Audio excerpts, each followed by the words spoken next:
Hi hello and नमस्कार दोस्तों, एक बार फिर से आप लोग का स्वागत है। तो चलिए स्टार्ट करते हैं जोसेफ मर्फी की किताब the power of your subconscious mind से, जहाँ पर ये किताब आपके लिए ही लिखी गई है और आपको ये जानकारी देने के लिए कि आपके सबकॉन्शियस दिमाग में इतनी ताकत है जितना आप सोच भी नहीं सकते, और इसकी जादुई ताकत से वाकिफ कराना ही इस किताब का मकसद है ताकि आप इसका भरपूर फ़ायदा उठा सके।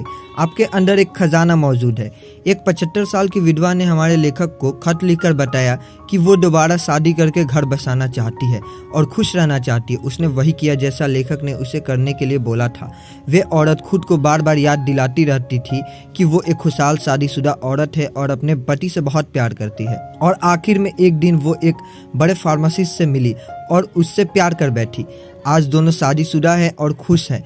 आपके अंदर असल में एक पूरी सोने की खान है जो आपका सबकॉन्शियस माइंड है ना। बस अगर आप इसे कंट्रोल करके अपने फायदे के लिए इस्तेमाल करना सीख जाए तो क्या बात है। जब आप किसी टेस्ट से पहले खुद को ये यकीन दिलाते रहते हैं कि आप फेल हो जाएंगे या फिर कोई चीज़ आपको नहीं मिलेगी, तो दरअसल आप अपने ही दिमाग को ऐसा करने के लिए मजबूर कर रहे होते हैं। आप अपने दिमाग की सुपर पावर को गलत आइडिया दे रहे होते हैं और आप ये नहीं कर सकते या वो नहीं कर सकते। मगर ऐसा कभी मत कीजिए। कभी भी अपने दिमाग में नेगेटिव आइडियाज मत आने दे, बल्कि पूरे जोश के साथ दोहराते रहे। विश्वास रखें और उम्मीद भी, और फिर आप देखेंगे कि आपके सबकॉन्शियस ही आपके सारे सवालों का जवाब बन जाएगा। अब बात करते हैं दूसरे चैप्टर की, जो है आपका दिमाग कैसे काम करता है। एक बूढ़ी औरत को यकीन हो चला था कि उसकी याददाश्त चली जाएगी, मगर उसने अपने दिमाग को यही यकीन दिलाए रखा कि ऐसा कुछ भी नहीं होगा, बल्कि वे खुद को यकीन दिलाती रहती थी कि उसकी याददाश्त दिन ब दिन बढ़ती जा रही है। अब ये उसका मजबूत विश्वास ही था कि सच में उसके साथ ऐसा ही हुआ। हमारे दिमाग का कॉन्शियस और सबकॉन्शियस हिस्सा एक दूसरे से अलग होने के बावजूद आपस में जुड़े हुए हैं। जो कुछ आप सोचते हैं वो आपके कॉन्शियस माइंड वाले लेवल से सोचते हैं, और जो कुछ भी आप करते हैं, छोटी से छोटी चीज़, वे आपके सबकॉन्शियस लेवल को अफेक्ट करती है। हालांकि ये समझना जरूरी है कि सब कॉन्शियस और कॉन्शियस लेवल दोनों अलग अलग नहीं है, बल्कि एक ही दिमाग के दो अलग अलग लेवल हैं। कॉन्शियस माइंड वो है जो सोच विचार करता है, और सबकॉन्शियस माइंड आपकी हर सोच पर विचार करके उसे अपना लेता है। जो कुछ भी आप सोचते हैं और करते हैं उस पर सबकॉन्शियस माइंड पूरी तरह यकीन करता है। उदाहरण के लिए हिप्नोसिस के पीछे सिर्फ एक वजह यह है कि आपका सबकॉन्शियस माइंड इस पर यकीन करता है, और फिर आपसे जो कुछ कहा जाता है उसे आपका कॉन्शियस माइंड बिना किसी जिद के उसे मानने लगता है। फिर आप चाहे सही या गलत जो भी विचार करते हैं या रखते हैं, उसे ये बेहिचक अपनाने लगता है। तो याद रखिए कि आप अपनी कश्ती के खुद ही मालिक हैं। सारा कंट्रोल आपके हाथों में है। तो सोच समझकर चुने, अच्छा चुने और अपनी खुशियाँ चुने। अब आगे थर्ड चैप्टर में आप जानेंगे आपके सबकॉन्शियस दिमाग के काम करने की जादुई ताकत। एक Scotch surgeon doctor James Esdaile ने कुछ 400 ऑपरेशंस किए। तब तक एनेस्थीसिया की खोज नहीं हुई थी जिससे वो अपने पेशेंट्स को बेहोश कर सके। तो उन्होंने आखिर ये किया कैसे? अपने मरीजों को मेंटल एनेस्थीसिया देकर। वे उन्हें पूरी तरह यकीन दिला देते थे कि ऑपरेशन में उन्हें किसी भी तरह का दर्द नहीं होगा और ना ही उन्हें इन्फेक्शन होगा। उनके ऑपरेशन सफल हुआ करते थे और उनका मॉर्टेलिटी रेट भी, यानी पेशेंट्स को मारने का रेट भी बहुत कम था, सिर्फ 2 या 3% ही था। अपने मरीजों का ऑपरेशन करने से पहले वे उनके सबकॉन्शियस माइंड को हिप्नोटिक करके उनके कानों में बोलते थे, तुम्हें कुछ नहीं होगा, तुम ठीक हो जाओगे, तुम स्वस्थ हो। आपका सबकॉन्शियस दिमाग आपका सब कुछ कंट्रोल करता है, आपके खून का बहाव, आपका डाइजेशन और आपके थॉट्स। एक बार अगर आप इसकी ताकत समझ ले तो इसे अपने फ़ायदे के लिए इस्तेमाल कर सकते हैं। जब आप नेगेटिव सोचते हैं तो वे आपकी डिस्ट्रक्टिव इमोशन होती है, जिसे अपने दिमाग से निकालना बेहद ज़रूरी हो जाता है, वरना आपकी बॉडी में उल्सर्स, हार्ट प्रॉब्लम, एंजाइटी या मेंटल इलनेस जैसे प्रॉब्लम्स होना शुरू हो जाएंगी। अपने दिमाग में उठने वाले हर ख्याल पर गौर करें, क्योंकि वही फिर आपके एक्शन बनने लगते हैं। क्योंकि जब भी आप सोचते हैं कि जो कुछ सोचते हैं उसे आपका सबकॉन्शियस माइंड रिएक्शन देने लगता है। तो जब भी आप सोए उससे पहले मन में एक इरादा करें, एक टारगेट चुने और खुद से ही कहे कि आप उसे पूरा करना चाहते हैं। आप कुछ भी सोच सकते हैं, अपनी अच्छी सेहत, पैसा या फिर लोगों के साथ अपने रिश्ते के बारे में भी पॉजिटिव विचारों को आने दे। अपने दिमाग को प्रोग्राम करते रहें और फिर इसे मेडिकल्स क्या होगा ये आप सोच भी नहीं सकते हैं। अब आगे चौथे और पांचवें चैप्टर में आप जानेंगे मेंटल हीलिंग के पुराने और नए तरीके। 1910 का एक मशहूर किस्सा है। एक आदमी को टंग पैरालिसिस हुआ, यानी उसकी जीभ को लकवा मार गया। उन दिनों इसका कोई भी इलाज नहीं था। वो डॉक्टर के पास गया तो उसने उसकी जबान में एक थर्मामीटर रखा और कहा कि ये एक बिल्कुल नया इंस्ट्रूमेंट है जिससे उसकी जीभ ठीक हो जाएगी। और सच में कुछ ही मिनटों बाद उसकी जीभ ठीक हो गई और वो उसे हिला डुला पा रहा था। बहुत से एक्सपेरिमेंट में हिप्नोसिस किए गए लोगों को आसानी से ये यकीन करा दिया जाता है कि उन्हें कोई खास बीमारी है और फिर वे लोग सच में उसी बीमारी के सिम्टम्स दिखाने लगते हैं, क्योंकि उनका सबकॉन्शियस दिमाग कहीं हुई बातों पर यकीन कर लेता है। इसमें इतनी ताकत होती है कि वे उससे उसी तरीके से एक्ट भी करने लगते हैं। ये अपोजिट भी काम करता है। जब किसी मरीज के सबकॉन्शियस दिमाग को यकीन दिलाया जाता है कि वो ठीक हो रहा है, तब ऐसा लगता है कि वो कभी बीमार का शिकार ही नहीं था। आपके शरीर पर कोई असर तब तक नहीं होगा जब तक आप सबकॉन्शियस माइंड ऐसा करने को ना बोले। हमेशा अपने सबकॉन्शियस दिमाग की ताकत को याद रखें। ना जाने आपके जीवन में इसकी बदौलत कब क्या चमत्कार हो जाए, इसलिए कभी भी मौका मिस ना करें। आज हम सब अपने सबकॉन्शियस माइंड की पावर से वाकिफ हैं, मगर हम में से बहुत से लोग इसका सही इस्तेमाल करना नहीं जानते हैं। उन्हें ये पता नहीं होता कि इसकी ताकत से कैसे अपनी ज़िंदगी को बदला जा सकता है। और ऐसा करने के लिए सबसे पहले तो ये जाने कि आपको क्या चीज़ हील करती है और फिर उसे अपने सबकॉन्शियस माइंड को गाइड करने में इस्तेमाल करें। दिमाग में कोई एक प्लान बनाए, उसे काम करता हुआ देखे, फिर बुरे या नेगेटिव ख्याल ना आने दे, क्योंकि ऐसा करना बेवकूफ़ी होगी। और आखिरी बात ये कि प्रे करें और अपनी दुआओं पर यकीन रखें। इसी के साथ अब आगे आप जानेंगे चैप्टर नंबर 6 के बारे में, मेंटल हीलिंग की प्रैक्टिकल टेक्निक्स। कहने का मतलब ये है कि जब गोल्डन गेट ब्रिज बना तो इंजीनियरिंग कंपनी के पास एक प्लान था। इस प्लान में पहली बार स्ट्रेस और स्ट्रेंथ की बात कही गई थी जो ब्रिज पर पड़ सकता था। तब उन्होंने एक मजबूती पूरी तरह से आइडियल ब्रिज के बारे में सोचा और उसे प्रैक्टिकली टेस्ट किया गया। ये सारे स्टेप्स ऑर्डर में किए गए और कोई भी स्टेप पहले या बाद में नहीं अपनाया गया, वरना ब्रिज पूरी तरह नाकामयाब रहता। जिस तरह हमारी दुआएं सुनी जाती है वे भी कुछ इसी तरह है। जो हमें मिलता है ना पहले ना बाद में, बिल्कुल सही वक्त पर ही मिलता है। कुछ चीज़ें पहले होनी होती है तो कुछ बाद में। उनमें से सबसे पहले टेक्निक है पास ओवर टेक्निक। सिंपल तरीके से अपने विचारों और इच्छाओं को अपने सबकॉन्शियस माइंड में रखते जाइए ताकि आप किसी भी तरह की सिकनेस दूर कर पाए। जैसे कि कोई छोटी सी लड़की जिसका गला खराब है और बुरी तरह खांस रही है, वो अगर खुद से मजबूत इरादे से कहे कि मेरी बीमारी जा रही है, ये दूर हो रही है, तो घंटे भर बाद ही सच में वो ठीक महसूस करने लगेगी। दूसरी सिंपल टेक्निक है विजुअलाइजेशन टेक्निक। आप विजुअलाइज करके अपने दिमाग में तस्वीर रच कर ऐसा कर सकते हैं जो आप चाहते हैं, उसे हरदम ख्यालों में रखें। आप अपने फ़ोन या लैपटॉप पर उसकी वॉलपेपर लगाकर भी ऐसा कर सकते हैं, या फिर एक ड्रीम बोर्ड भी बना सकते हैं, या अपने सपने की फ़ोटो कार्डबोर्ड में लगा कर रखें और रोज़ उसे देखें। आखिर में आती है स्लीपिंग टेक्निक, जिसमें जब आप सो रहे होते हैं तो आपकी बॉडी का एफर्ट और स्ट्रेस कम होता है। उस वक्त आपका सबकॉन्शियस एक्टिव हो जाता है और आपके विचार और भी बेहतर ढंग से एब्जॉर्ब कर लेता है, जिससे आपके दिमाग और शरीर को अपनी चाही गई चीज़ हासिल करने में मदद मिलती है। इसलिए ऑटो सजेशन और विजुअलाइजेशन के लिए सोने से बिल्कुल पहले का टाइम सबसे बढ़िया रहता है। अब आगे बात करते हैं चैप्टर नंबर 7 की। सबकॉन्शियस दिमाग की आदत लाइफ वर्ड है। लेखक रॉबर्ट लुइस स्टीवसन हर रात सोने से पहले कुछ करते थे। वे सोने से पहले अपने सबकॉन्शियस दिमाग को उन सारी कहानियों से भर देते थे जो उन्हें लिखनी होती थी, और इस तरह वे कहते हैं कि उनके सबकॉन्शियस माइंड की डीप पावर उन्हें एक बढ़िया कहानी पूरी तरह तैयार करके देती है, जिसे बाद में वे लिख लेते थे। उनकी इस बात से पता चलता है कि हमारी सबकॉन्शियस दिमाग कितनी ज़बरदस्त होती है। ज़्यादातर बच्चे हेल्दी और स्ट्रॉन्ग पैदा होते हैं, ये बहुत आम बात है, मगर बीमार पड़ना और कमज़ोर होना नॉर्मल नहीं है, क्योंकि ये लाइफ स्ट्रीम के खिलाफ है। सेल्फ प्रिजर्वेशन हम इंसानों की सबसे स्ट्रॉन्ग इंस्ट्रक्टिव होती है। फ्रेडरिक एलियट एंड्रयू एक ऐसा लड़का था जिसे पोटस की बीमारी थी, जिसे स्पाइन का ट्यूबरक्यूलिसिस भी कहा जाता है।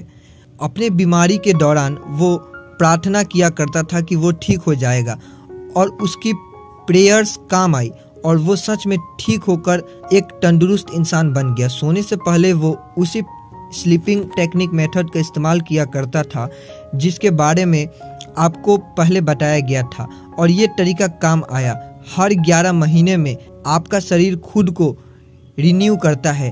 अपने नेगेटिव विचारों को पॉजिटिव में बदलिए, क्योंकि यही स्ट्रीम ऑफ लाइफ है कि हम हेल्दी रहे, स्ट्रांग बने और बिना किसी नेगेटिव डर, एंजाइटी और जलन की भावना से दूर रहे, क्योंकि ये आपको बहुत सी बीमारियों का शिकार बनाती है। तो इन सब से बचने के लिए हमेशा पॉजिटिव सोचें। इसी के साथ आगे बढ़ते हैं 8वें चैप्टर की ओर। जो रिजल्ट आप चाहते हैं उन्हें कैसे पाए जाए। एक बार एक मकान मालिक था जो फर्नेस रिपेयरमेंट में इस बात पर लड़ रहा था क्योंकि वो एक बॉयलर को ठीक करने के $200 मांग रहा था। मकान मालिक ने कहा कि ये बहुत ज़्यादा रकम है। इस पर रिपेयरमेंट ने जवाब दिया कि वो मिसिंग पीस के सिर्फ $5 ही मांग रहा है, बाकी वे $195 तो वो अपनी इस काम की नॉलेज होने की फीस ले रहा है। ठीक इसी तरह आपका सबकॉन्शियस माइंड भी बहुत होशियार है, जिसमें पास आपके शरीर, मन और आत्मा की हर तकलीफ और दुख दर्द करने के अनेक तरीके हैं। हमारे फेल होने का एक ज़रूरी वजह होती है कि हमारे अंदर मोटिवेशन और कॉन्फिडेंस की कमी होती है, क्योंकि जब लोग ध्यान लगाकर कोई प्रार्थना कर रहे होते हैं तो कई बार उन्हें उस पर उतना गहरा यकीन नहीं होता जितना कि होना चाहिए। उनके मन में नेगेटिव विचार चलते रहते हैं और यही वजह है कि उन्हें अपनी प्रार्थना का जवाब नहीं मिलता। इसलिए कॉन्शियस और सबकॉन्शियस के बीच कॉन्फ्लिक्ट दूर करने के लिए सोने से पहले स्लीपिंग टेक्निक का इस्तेमाल करें। अपने सपनों को पूरा होता हुआ देखें बार बार। इसी के साथ आप 9वें और 10वें चैप्टर में जानेंगे अपने सबकॉन्शियस की पावर को पैसे और अपने अमीर होने के लिए कैसे इस्तेमाल करें। लेखक का एक दोस्त सालाना $75,000 कमाता है, यानी लगभग 55 लाख रुपए। वो एक बार दुनिया घूमने के लिए 9 महीने की लंबी छुट्टी लेकर एक क्रूज पर गया।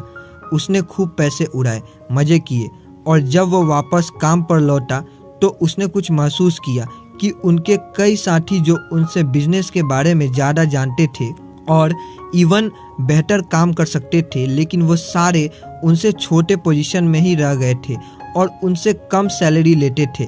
ऐसा क्यों था? क्योंकि उन सब को ना तो अपने सबकॉन्शियस की पावर के बारे में ना तो कोई नॉलेज थी, ना ही कोई इंटरेस्ट, और इसलिए उसने कोई बड़े सपने भी नहीं थे। ऐसे लोग एक तरह से क्रिएटिविटी से भी कोसों दूर होते हैं। सच तो ये है कि कोई भी रातों रात अमीर नहीं बनता, सिर्फ सोचने भर से। इसके लिए आपको सबकॉन्शियस माइंड में कुछ नए आइडिया सोचने होंगे, इसे मोटिवेट करना पड़ेगा, तभी तो ये आपको अमीर बनने में मदद कर पाएगा। इसे मोटिवेशन देते रहे कि आप अमीर हैं, आप प्रॉफिट कमा रहे हैं, और आपका सबकॉन्शियस जो नए विचार आपको देगा उन पर काम करना शुरू कर दे। जो आप कहे उसे पर पूरी तरह यकीन करें, क्योंकि आपका सबकॉन्शियस तभी उन आइडिया को एक्सपेक्ट करेगा जब आप अपने कॉन्शियस माइंड में भी उसे एक्सपेक्ट करेंगे। अगर आपको ज़्यादा पैसे कमाने की चाहत नहीं है तो फेल होने की राह में यही पहला कदम होगा। सबसे पहले तो ये विचार डालो, दिमाग से निकाल फेंको कि पैसे सब बुराई की जड़ है, क्योंकि जब आप इसे बुराई मानकर नफरत ही करोगे तो भला इसे कैसे अपनी तरफ अट्रैक्ट कर पाओगे। पैसे से नफरत करोगे तो आपके हाथ कुछ नहीं लगेगा। इसके बदले पैसे को अपना सबसे बड़ा दोस्त समझकर इससे प्यार करें। अपने अमीर होने पर यकीन रखें। जो लोग पैसे की बुराई करते हैं अक्सर वही किसी न किसी फाइनेंशियल परेशानी से गुजर रहे होते हैं। जो ऐसा सोचता है उसके दोस्त जब उससे ज़्यादा कमाते हैं और आगे निकल चुके होते हैं तो ऐसे लोग जल भून कर खाक हो जाते हैं। उनका दिमाग नेगेटिव विचारों से भर जाता है। जिस चीज़ के लिए वो प्रे कर रहे होते हैं अब उसी को कोसते रहते हैं। पैसे की ताकत बड़ी है मगर इसे भगवान ना बनाए। पैसे तो बस सफल होने की एक निशानी है। असली खजाना तो आपके दिमाग में छुपा है जो आपके विचार हैं। इसलिए पैसे की कभी भी बुराई ना करें। इसी के साथ अब आगे बढ़ते हैं 11वें और 12वें चैप्टर की ओर। आपका सबकॉन्शियस माइंड आपकी सफलता का साथी है और देखिए किस तरह साइंटिस्ट इसका इस्तेमाल करते हैं। सफल होने के लिए 3 खास स्टेप हैं। पहला स्टेप, अपने पसंद की चीज़ें करें जिनसे आपको खुशी मिलती हो। अगर आपको पता नहीं कि वो क्या है तो उसे जानने के लिए पूरे दिल से प्रार्थना करें। स्टेप 2, किसी एक खास चीज़ के महारत हासिल करें जो आपको पसंद हो। उसके बारे में ज़्यादा से ज़्यादा जानकारी रखें। जैसे कि मान लो आपको डेंटिस्ट का काम पसंद है तो इसकी किसी खास ब्रांच से स्पेशलिस्ट बन जाएं, जैसे एंडोडोंटिक्स या ओरल सर्जरी या किसी और चीज़ में। स्टेप 3, जो भी आपको पसंद हो ना वो सिर्फ आप तक ना सीमित रहे। सिर्फ आप ही नहीं बल्कि बाकी लोगों के भी काम आए। अपनी पसंद से दूसरों का भी भला करे तो बेहतर होगा। इस सब स्टेप्स को अपनाते वक्त अपने सबकॉन्शियस की पावर को कभी ना भूले। बहुत से साइंटिस्ट इस बात को जानते और मानते थे। एडिसन, मार्कोनी, आइंस्टाइन और बाकी सब से साइंटिस्ट अपने सबकॉन्शियस की आवाज़ सुनते थे और इसका उन्हें बहुत फ़ायदा भी हुआ। बेहद कामयाब इलेक्ट्रिकल साइंटिस्ट टेस्ला जो जब भी कोई आइडिया आता था तो वो अपने ख्यालों में ही उनका इन्वेंशन कर लेते थे। वो जानते थे कि अपने सबकॉन्शियस का इस्तेमाल करके वो जो चाहे वो बना सकते हैं। उनका दिमाग उस पॉइंट पर पहुंच चुका था कि किसी भी डिज़ाइन के इन्वेंशन होने से पहले ही उनके दिमाग को उस डिज़ाइन का डिफेक्ट भी नज़र आ जाता था। इसलिए इन्वेंशन करने से पहले ही वे डिज़ाइन इस तरह बनाते थे कि उसमें कोई डिफेक्ट ना रहे। इससे पहले पैसा और वक्त बर्बाद होने से बच जाता था। इसी के साथ अब आगे बात करते हैं 13, 14 और 15 चैप्टर की ओर, जहाँ पे आप जानेंगे आपका सबकॉन्शियस और नींद, मैरिटल प्रॉब्लम्स और खुशियाँ। एक ऐसी टेक्निक है जिसे मैं पर्सनली तब अपनाता हूँ जब अगले दिन मुझे कोई काम होता है और मुझे मन में ये डर रहता है कि मैं टाइम पर उठ नहीं पाऊँगा। तो मैं दिमाग में सोचता रहता हूँ और खुद को यकीन दिलाता हूँ कि सुबह मैं टाइम पर उठ जाऊँगा। मैं तब तक इस बारे में सोचता रहता हूँ जब तक मेरे सबकॉन्शियस माइंड में ये बात पूरी तरह बैठ नहीं जाती और फिर दूसरे दिन मैं एकदम टाइम पर ही उठता हूँ।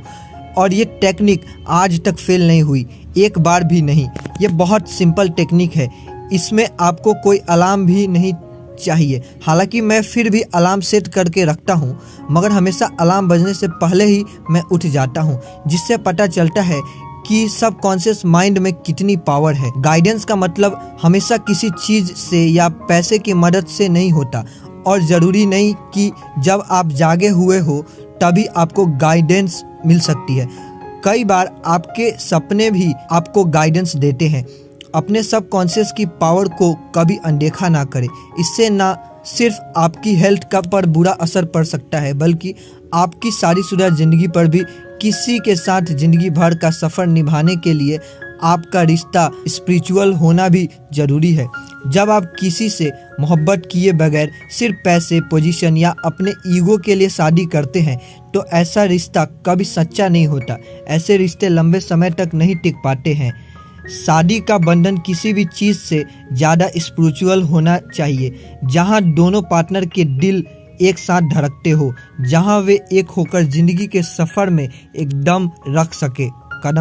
आज के लोगों का मानना है कि शादी हर प्रॉब्लम का जवाब है, लेकिन असल में ऐसा नहीं है। किसी को अपनाने से पहले आपको इसके लिए पूरी तरह तैयार होना पड़ेगा।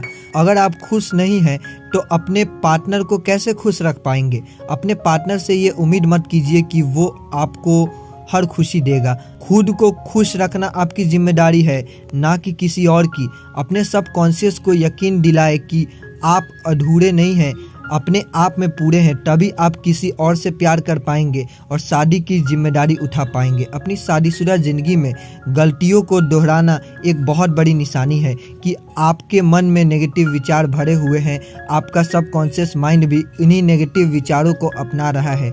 अगर गलती हो गई है तो उसे स्वीकार करके आगे बढ़ जाए। अपने साथी और अपनी शादी में यकीन रखें ताकि आपका सबकॉन्शियस भी यही माने। हमेशा एक बात याद रखें कि शादीशुदा ज़िंदगी में परेशानियां आना बेहद आम बात है और इसके लिए एक्सपर्ट की सलाह लेने में कोई बुराई नहीं है। जब आपको दांत में दर्द होता है तो क्या आप इंजीनियर के पास जाते हैं? नहीं ना। तो आपकी शादी भी आपके दांत के दर्द से कम जरूरी मसला नहीं है। जब भी कोई परेशानी आए तो अपने रिश्ते को बचाने के लिए एक्सपर्ट की राय जरूर ले। अपने पार्टनर और एक्सपर्ट के अलावा किसी तीसरे के साथ कभी भी अपनी पर्सनल प्रॉब्लम्स डिस्कस ना करें। आपकी खुशियाँ आपके हाथ में है। अगर आप यही सोचते रहेंगे कि आपकी शादी टूटने की कगार पर है तो जानते हैं क्या होगा? एक दिन ये सच में टूट सकता है। क्योंकि आप ऐसा सोचते हैं तो आपके सबकॉन्शियस को भी यही यकीन होने लगता है। जब आप खुशियों की जगह नेगेटिव सोचेंगे तो खुशियाँ कहाँ से पाएंगे? अब सवाल है कि खुशियाँ कैसे चुनी जाए। इसके लिए आपको रोज सुबह उठकर खुद से ही दोहराना है कि आपकी ज़िंदगी ऊपर वाले की दी हुई है और इसका कंट्रोल उसके हाथों में है और वो जो आपके लिए चुनेगा सबसे बढ़िया होगा।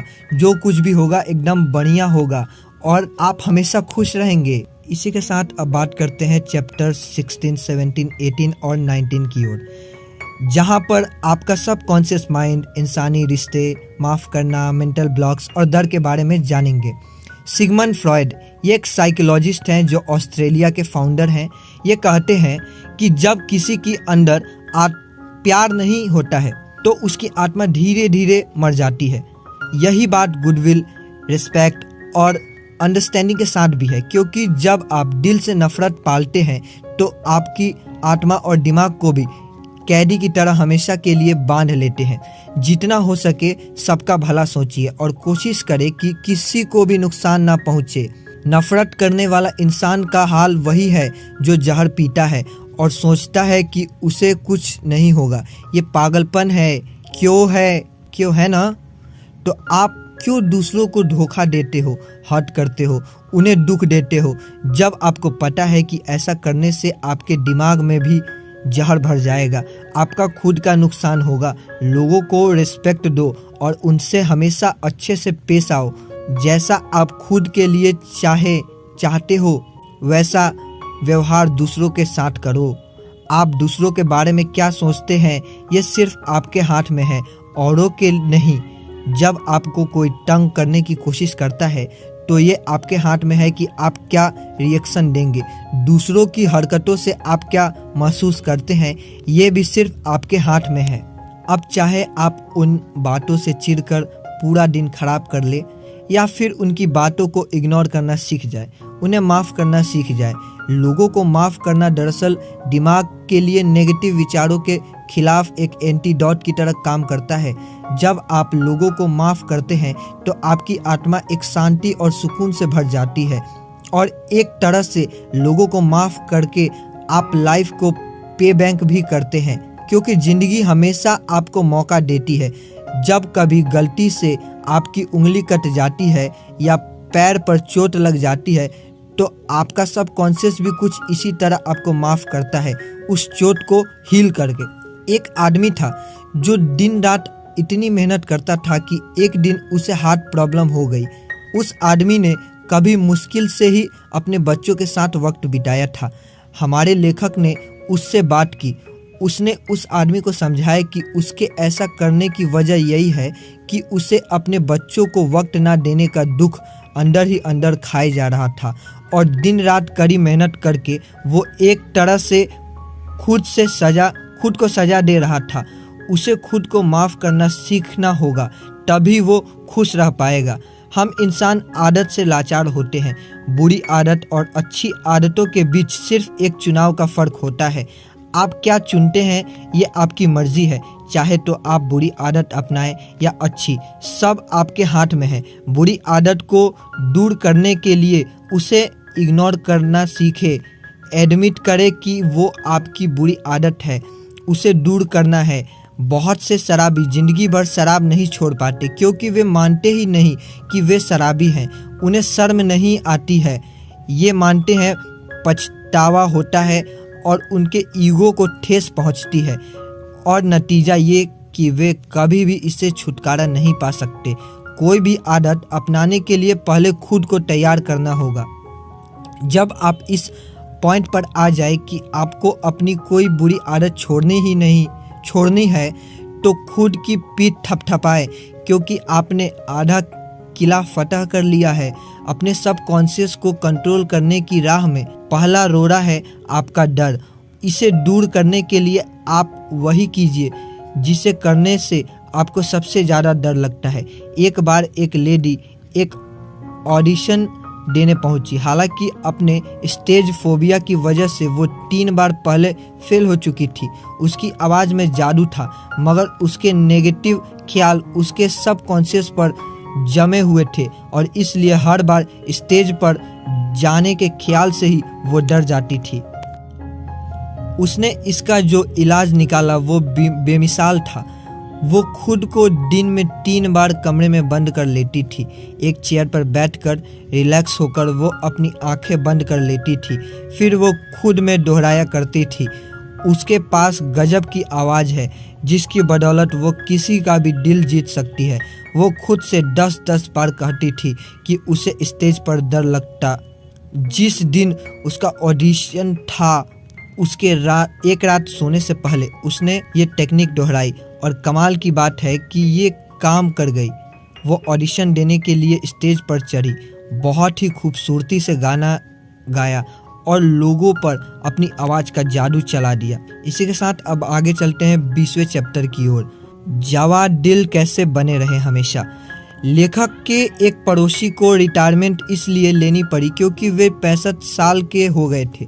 उस आदमी ने लेखक को कहा कि उसके लिए रिटायरमेंट किंडरगार्टन से फर्स्ट ग्रेड में जाने जैसा है। उसके लिए ये ज़िंदगी और विजडम की राह में एक कदम रखने जैसा है।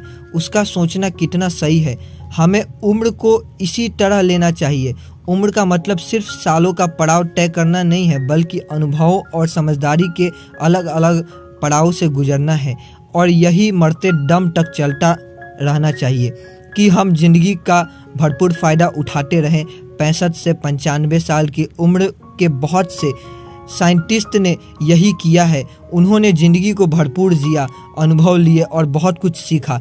जिन्हें मरने से, बूढ़ा होने से डर लगता है, उनके अक्सर ऑर्गन फेल हो जाते हैं। वे उम्र के नेचुरल प्रोसेस को समझना नहीं चाहते, इसलिए मरने से डरते हैं। जब डर उन पर हावी हो जाता है तो उनके सबकॉन्शियस में नेगेटिव विचार जमा होने लगते हैं जो अपने साथ बहुत सी बीमारियां लाते हैं। दोस्तों, ये बुक जोसेफ मर्फी ने लिखी है और इसे पब्लिश किया है अमेजिंग रीडर्स ने और इसका सारा क्रेडिट उन्हीं को जाता है। हमारा इस समरी को बनाने का मकसद सिर्फ इतना है कि हम लिसनर्स को मोटिवेट कर सके ये बुक खरीदने के लिए।